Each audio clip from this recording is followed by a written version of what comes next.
you must have come across several papers wherein people have used PLS SEM along with fsQCA and NCA as well. This is known as mixed method approach or hybrid approach. These days, the articles which are published, the editorial board looks in for uniqueness and some good technical aspect involved in analyzing the data.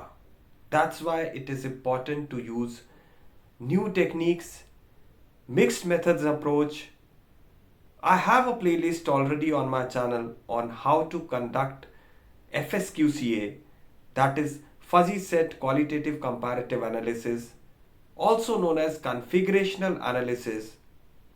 The playlist has a number of videos which are made according to the sequence which you need to do while you plan to do a fsQCA.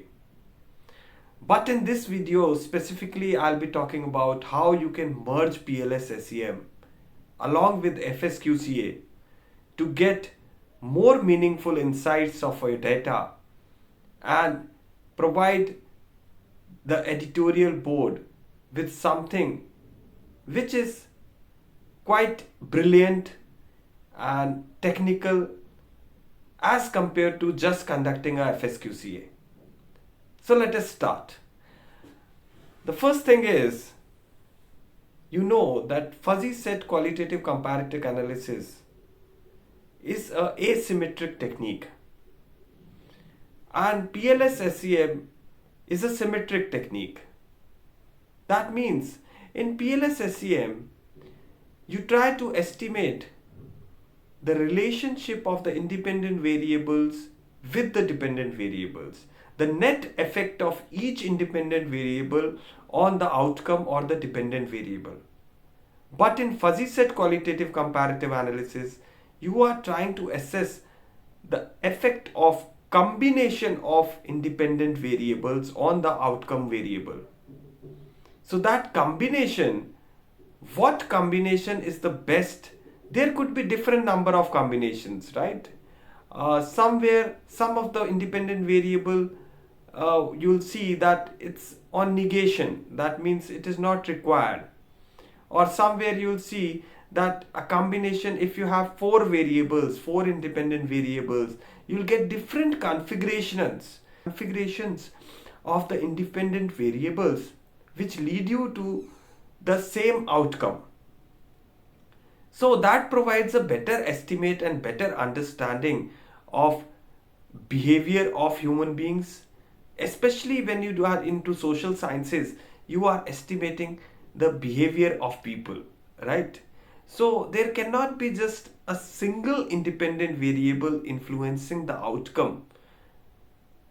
However, there can be a combination of independent variables which lead to the outcome. So that is the essence of fsQCA. Now, how to merge these two methods? First of all, whatever variables you have made in your study, whatever indicators you have included or the observed variables which will eventually merge into the latent variable score, right?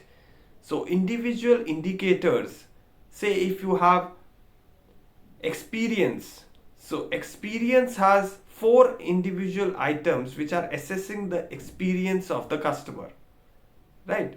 So that could be experience 1, 2, 3, 4. There are 4 statements.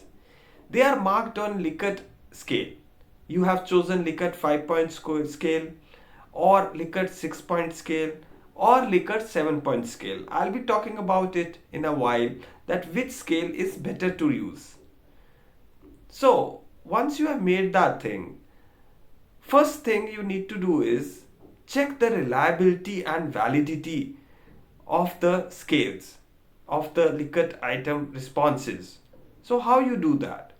It's very simple. You check the reliability and validity.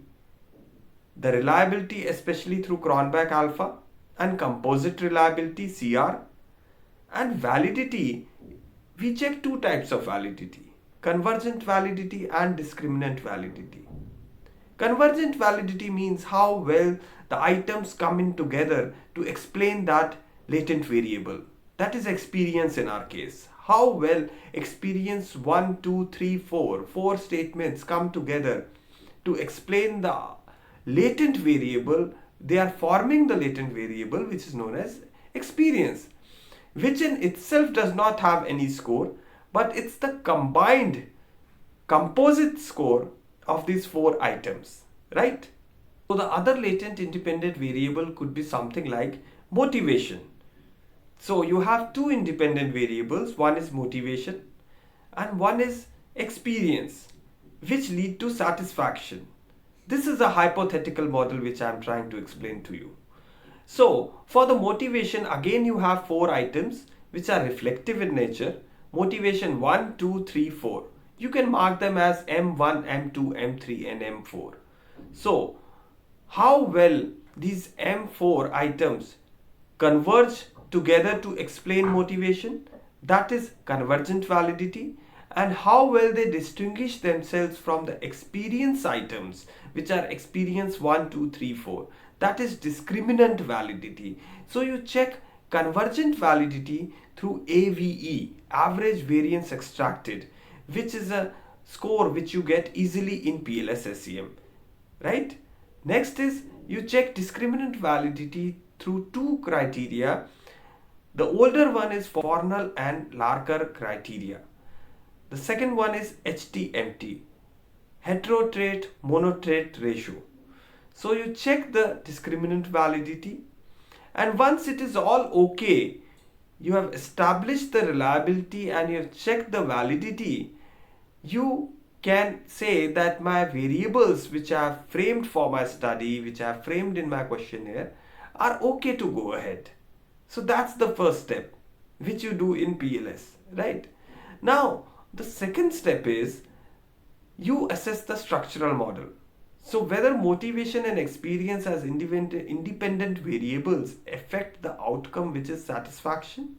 So you check the path coefficients, you check the R square, and you get to know the relationship between independent and outcome variable. So now the first part of the analysis is over. You get something which is known as latent variable scores. Herein you need to make sure that you are checking on unstandardized latent variable scores while you are conducting the PLS SEM algorithm. So before running the PLS SEM algorithm, you make sure that you have checked upon unstandardized latent variable scores. Why unstandardized? We want unstandardized latent variable scores to be exported out of PLS SEM for our fsQCA analysis. Why unstandardized? Why not standardized? The reason behind this is unstandardized latent variable scores are usually in the same dimensions as you have collected the observed items. So if you are using a Likert 5-point scale, the unstandardized latent variable scores will appear in that same scale range. But if you take standardized latent variable scores, they will appear in from a range of -3 to +3, because as you know, the empirical rule of normality says that all the data, approximately 99.7% of the data, falls within -3 to +3 of standard deviations, right? So those are basically Z scores. Here we want the raw scores to get the better estimate of what our configurations look like to explain the outcome in fsQCA.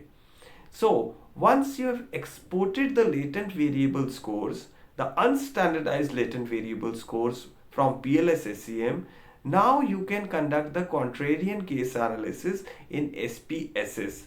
So contrarian case analysis can be easily conducted in SPSS through the making of quintiles. So first you make quintiles and then you do contrarian case analysis. There's a video on my channel which you can see how to do contrarian case analysis. Next, after you get to know that yes, there are contrarian cases existing, more than 15 to 20% contrarian cases are there, then you move ahead for calibration of the data. So how to calibrate now? Now, calibration again depends on several factors.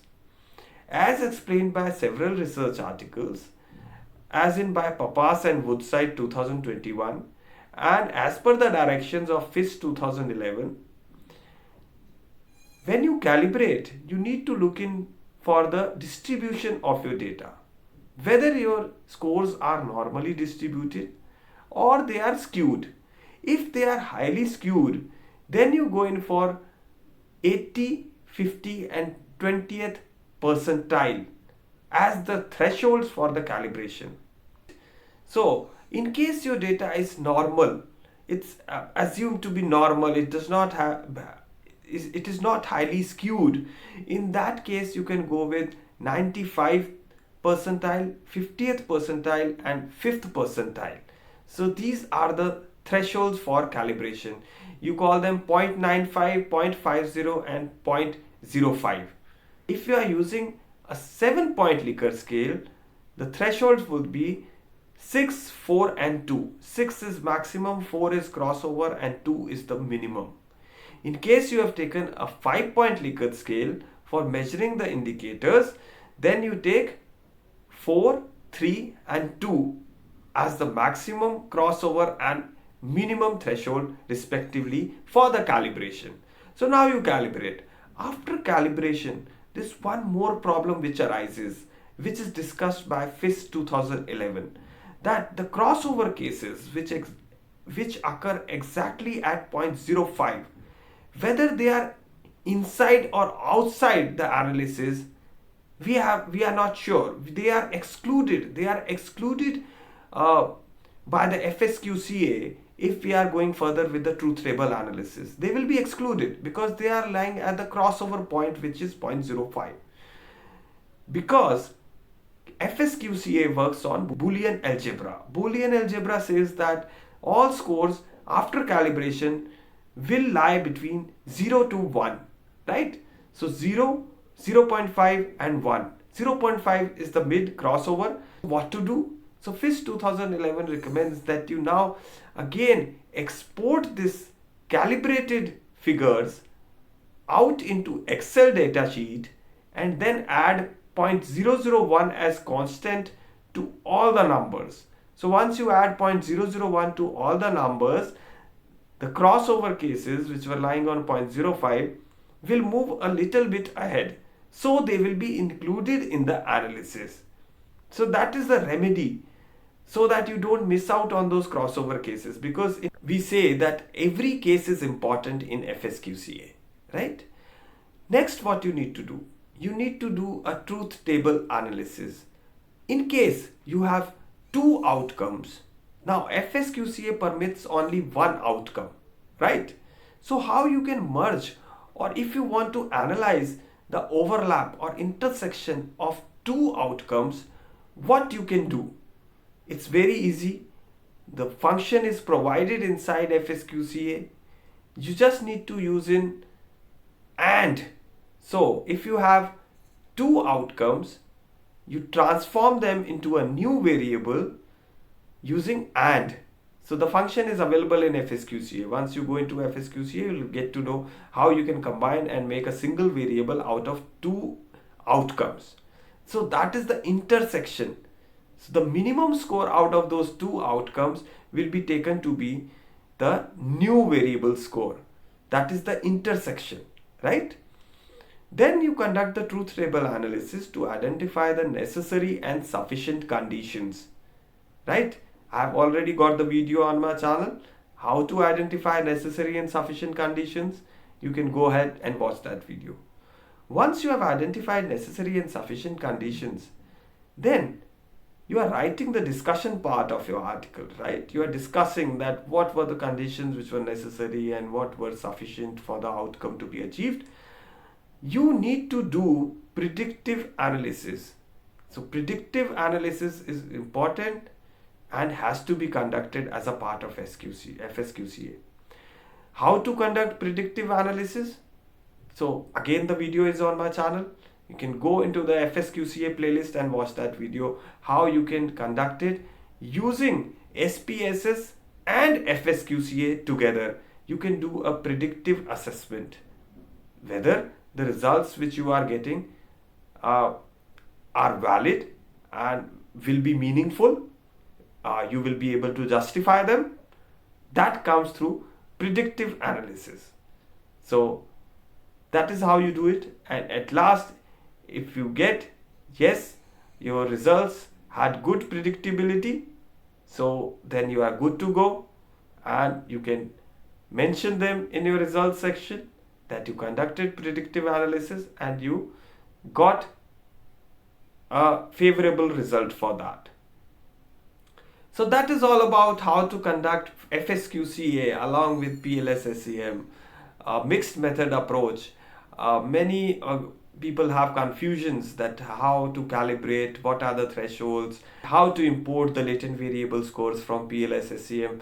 So I hope I have tried to clear out all the doubts for all those out there who are watching my video, and you will definitely share it with your friends and faculty colleagues so that they can also reap out the benefits and they can write more meaningful and good articles in a more authentic manner which is prescribed for fsQCA. Thanks for now, and see you next time with some more informative content.